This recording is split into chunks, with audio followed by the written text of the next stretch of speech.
Le premier bilan qu'on peut tirer, c'est que notre idée était de créer une certaine cohésion au niveau du groupe. C'est, je pense, qu'on a réussi à faire. Le groupe vit bien, les relations entre les joueurs sont bonnes, avec le staff aussi. La deuxième idée était de créer un petit peu un projet de jeu à travers des principes de jeu fondamentaux. C'est ce qu'on fait depuis le début.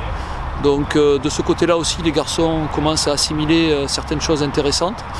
Il n'est pas complètement fini, mais l'idée c'est qu'ils repartent avec une idée directrice sur ce qu'on veut faire avec eux.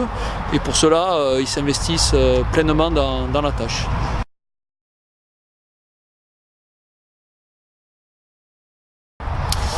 L'idée c'était de consacrer un temps pendant le stage de séance à travers une opposition, éviter une opposition entre nous et plutôt solliciter un club de l'extérieur.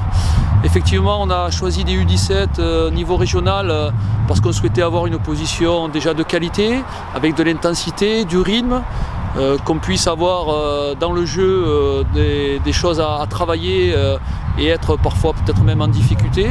C'est ce qui s'est passé.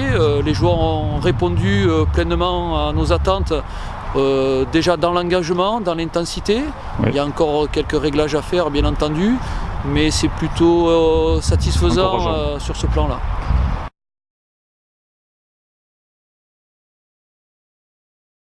Effectivement, l'échéance n'est pas à la fin du stage. Il y a encore 2 matchs amicaux de préparation. Un groupe va être retenu pour les interligues pendant les vacances de Pâques. Et parmi eux, on l'espère un maximum, puisse atteindre effectivement le stage national du mois de mai. Mais les étapes sont encore longues. On n'est pas encore au mois d'avril, donc bien des choses peuvent se passer. C'est pour ça qu'il faudra qu'ils restent très vigilants dans leur préparation, dans les exigences de l'entraînement, des matchs. Donc rien n'est définitif, on a quelques enseignements, mais il faudra attendre le dernier moment pour constituer le groupe, bien entendu. Merci.